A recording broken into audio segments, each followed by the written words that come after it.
में नेतागिरी कर रहा है। क्या है भाई, क्या खराबी है? कोयला चोर लोग बन सकता है?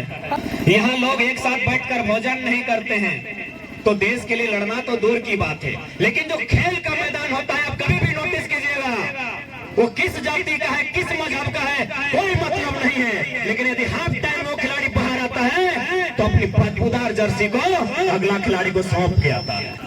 आज आप देख सकते हैं, इंस्टा सब चलाते हैं ना, इंस्टा सब चलाते हैं ना, सबसे ज्यादा फॉलोअर किसका है?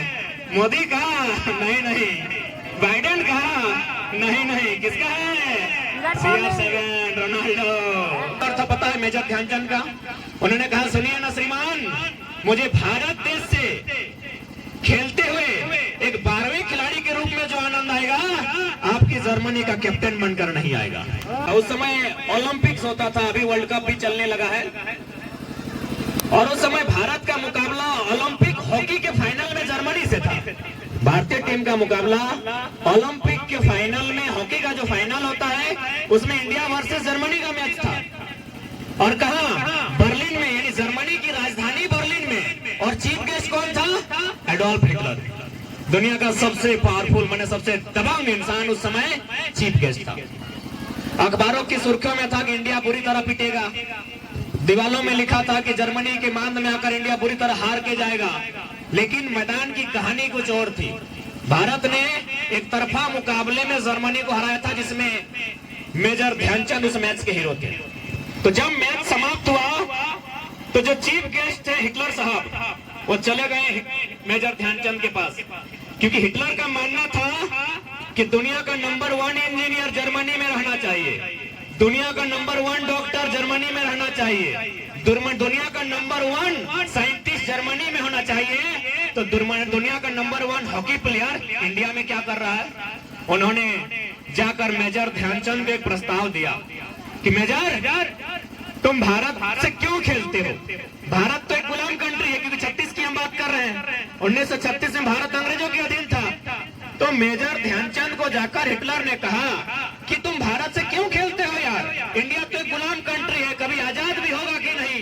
तुमको अगर खेलना ही है तो जर्मनी चले आओ, तुमको हम टीम का कैप्टन बना देंगे। यदि तुमको नहीं खेलना है तो तुम किसी एक इमारत में हाथ रख दो, इस पूरे जर्मनी में किसी एक इमारत, जैसे हमारे यहाँ लाल किला है, चार मीनार है, ताजमहल है, किसी एक इमारत में हाथ रख दो, वो तुम्हारी हो जाएगी, लेकिन शर्त है तुमको जर्मनी से खेलना होगा, और नहीं तो तुमको, मेरा जो पोस्ट है चांसलर का, चांसलर यानी प्रधानमंत्री के बराबर होता है, मेरे बाद का तुम कोई भी पोस्ट मांग लो, हम तुमको दे देंगे।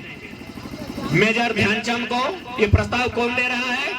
जर्मनी का चांसलर, यानी आज के डेट में वहां भी चांसलर ही है, यानी जो भारत में प्रधानमंत्री कहा जाता है उसे जर्मनी में चांसलर कहा जाता है। यदि हम और आप होते तो शायद इस प्रस्ताव के सामने झुक जाते, क्योंकि हमने बहुत सारे खिलाड़ी को देखा है कि अपने देश को छोड़कर वे प्रोफेशनल खिलाड़ी बन गए, पेशेवर खिलाड़ी बने हैं। विजेंद्र सिंह मुक्केबाज का नाम ही आप सुने होंगे।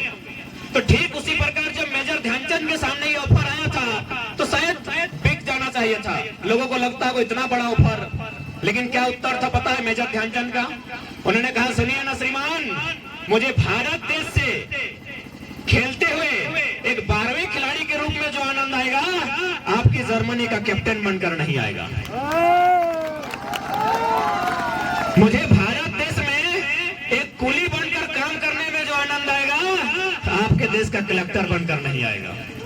तो ये उत्तर था मेजर ध्यानचंद का, यानी खेल का मैदान आपको राष्ट्र के प्रति भी जिद्दी बनाता है। खेल का मैदान, क्योंकि जो खिलाड़ी होता है उसका कदम जमीन पर होता है और सोच देश की उन्नति पर होता है। हालांकि आधुनिक जो खेल चलता है, विशेषकर अगर क्रिकेट की बात करें तो खेल अलग विषय है, लेकिन मुख्य रूप से वो व्यापार की ओर तो चला जाता है। लेकिन आज भी जो खेल के मैदान से जुड़े लोग होते हैं, कहीं ना कहीं उनमें भाईचारा होता है, कहीं ना कहीं उनमें एक सामंजस्य होता है।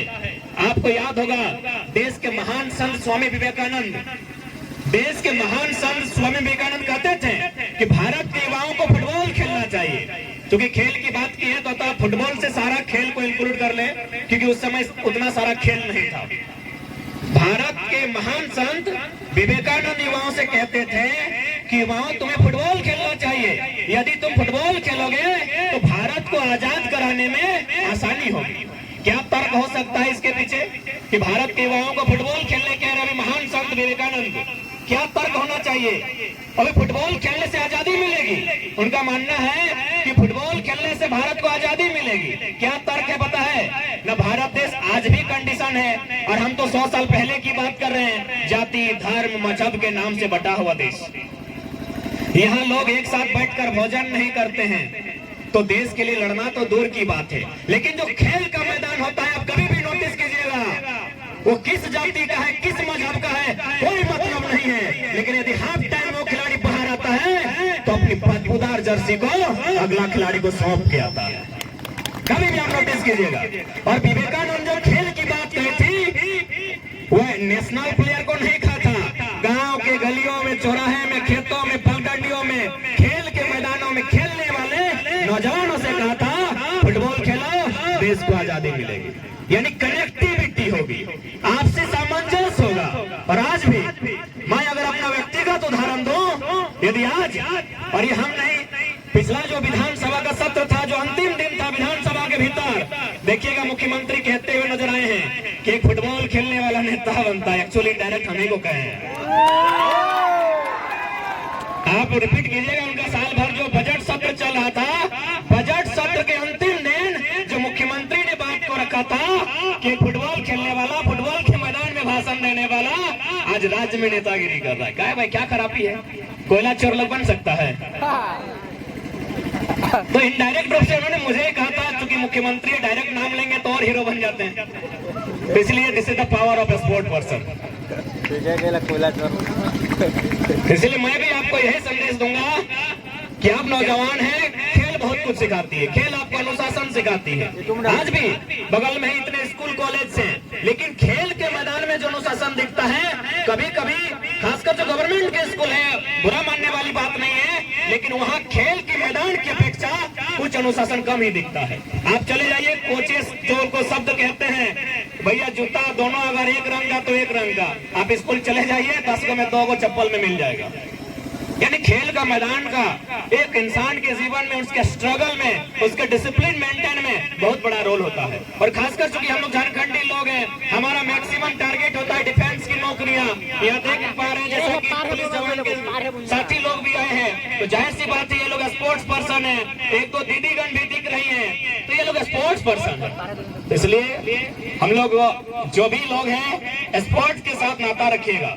या फिर अगर आपको लगता है तो कभी किसी क्वार्टर में चले जाइएगा जहां क्वार्टर की स्थापना हुई है, वहां देखिएगा रिटायर्ड लोग सुबह सुबह 5 बजे, 6 बजे, 7 बजे 65 साल 70 साल के बुजुर्ग लोग जाके खेलते हैं। पता है क्यों खेलते हैं? और बुढ़ापा में क्यों खेलने पता है? उन्होंने जवानी में नहीं खेला, इसीलिए।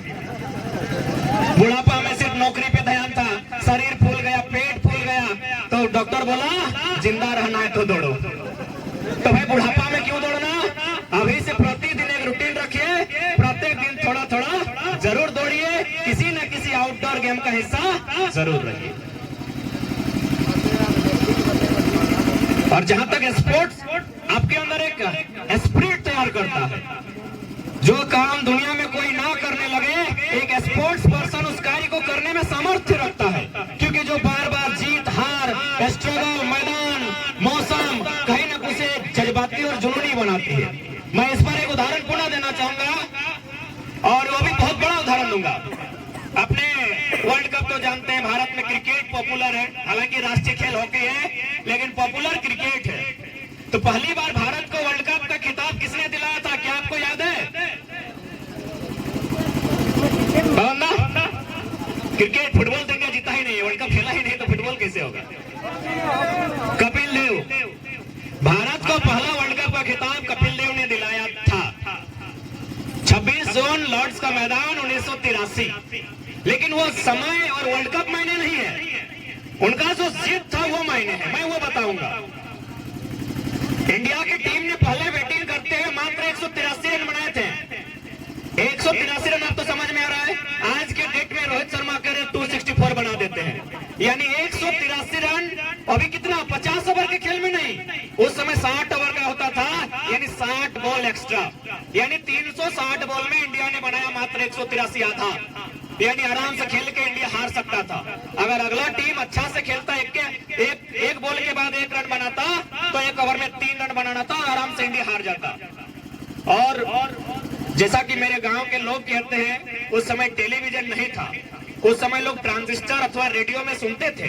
तो जब भारत की टीम मात्र 183 रनों पे ऑल आउट हो गई, तो सभी ने ट्रांजिस्टर को बंद कर दिया, रेडियो को बंद कर दिया, क्योंकि किसी को यकीन नहीं था कि यहाँ से इंडिया जीत सकता। 183 रन। अभी सामना किससे? वेस्ट इंडीज, जो क्रिकेट में कद कभी ऑस्ट्रेलिया का था, 70 और 80 के दशक में वेस्ट इंडीज का था। वेस्ट इंडीज से खेलना यानी हार जाना।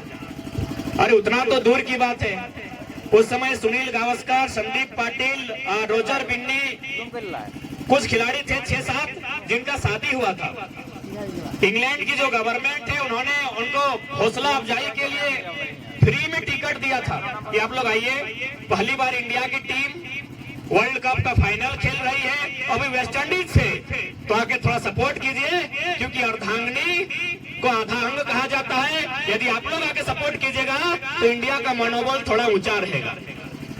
लेकिन जब इंडिया की टीम मात्र 183 रनों में ऑल आउट हो गई, अरे इंडिया को तो छोड़िए, जिन अर्धांगिनी को सपोर्ट करने के लिए फ्री में टिकट दिया गया था, उन्होंने टिकट को आधा दाम में बेच दिया और वे लंदन शॉपिंग के लिए चली गई थी। जब वो शाम को वापस लॉर्ड्स के मैदान में आई, तो नजारा कुछ और था।